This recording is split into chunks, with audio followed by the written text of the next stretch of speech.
Okay, this morning I'm going to be dealing with, you guessed it, more pawpaws. These little pawpaws right here, I germinated. It's the first time that I've ever tried to germinate pawpaws. This pot here has 8 little pawpaws in it. I had another pot that had 9 of them. I gave that pot to a friend of mine so he could try to repot them himself. Well, what I'm going to do today is I'm going to repot these in individual pots, and true to what I've been saying, root trapper pots. I love using them. Now, what I'm going to try and do is get these out of this one big pot, which I don't foresee a problem coming out of that, but we'll find out here.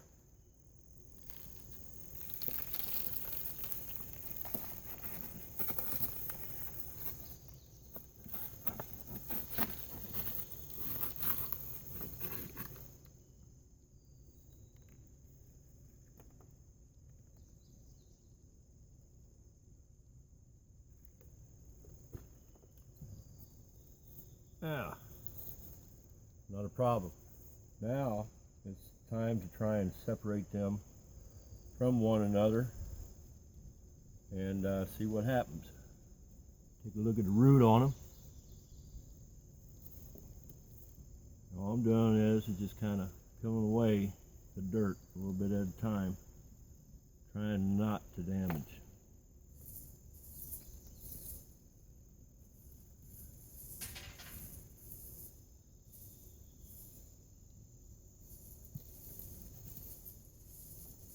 And there's the first one right here.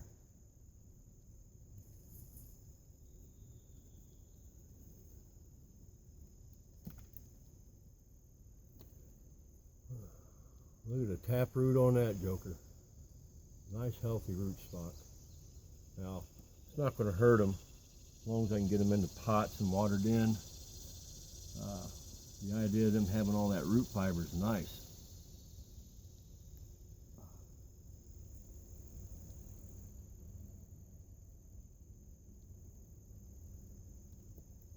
Yeah.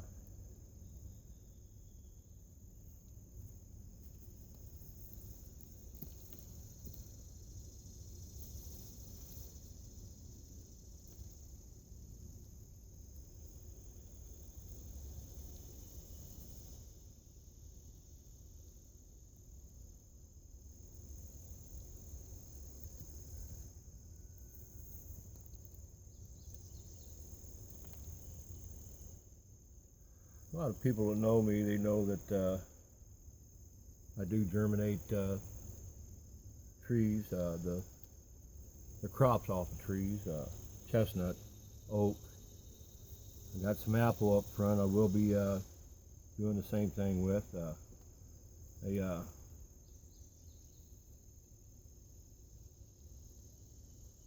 They're in a pot. There's 6 of them in one big pot like this right here. And a little bit later on, I'll be separating them also. Now, some nice roots. Now, I'm going to take this dirt, move it out of the way,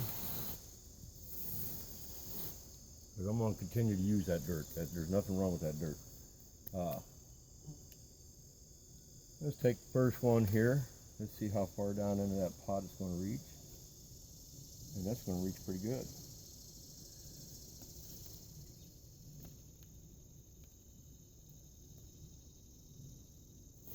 That's almost, the root is almost the length of this root trapper pot. So this root trapper pot's going to give it the opportunity to do what it needs to do as far as growing. And we're going to put the dirt around them.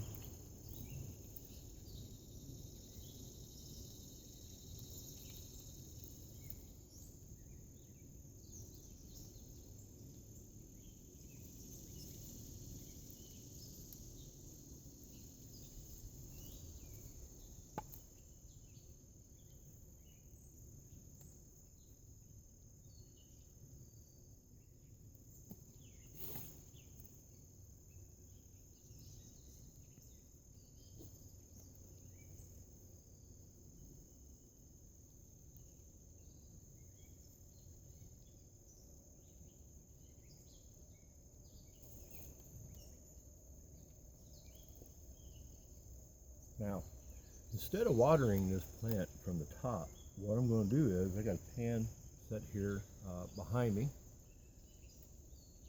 and I'm going to set it in that pan. The pan has water. Allow the water to saturate up through the dirt, and then I'll give it a little bit of a shake. Slight bit of watering on the top just to settle the soil down a little bit. That's a good looking little tree.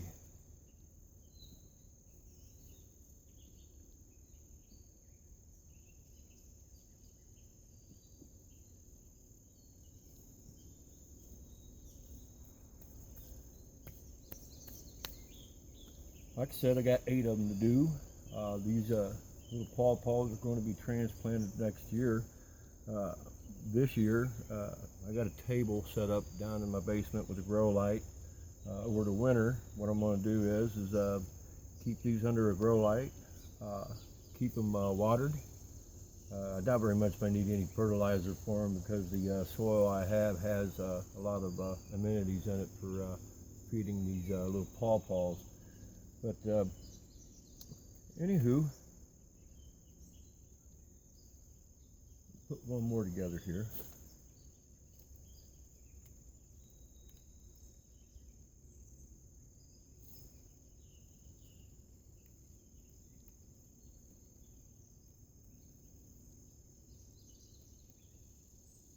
Actually, what I'm going to do is I'm going to use this real loose medium. It's dry, just to set it around the root down there in the bottom, and then I'll put the other dirt on the top. This loose dirt, it'll work itself around the root system as it's being watered in. So just a little bit more.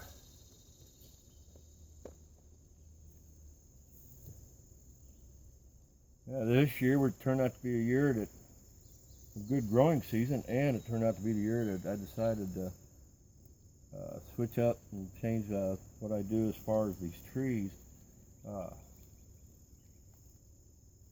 What I have been doing for a lot of years now is germinating chestnuts, and this year I did just a few chestnuts, and then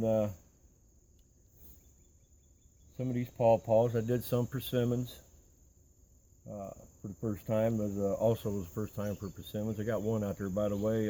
It's already 3 foot tall that I germinated over the winter. But anyways, that being said, I'm just into a new craze called pawpaws. My name's Jim.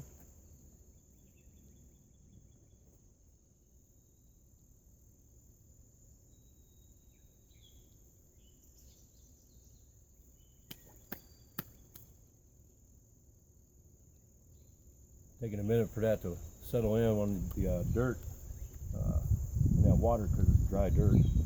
Anyways, y'all have a good day. If you like what you see, subscribe.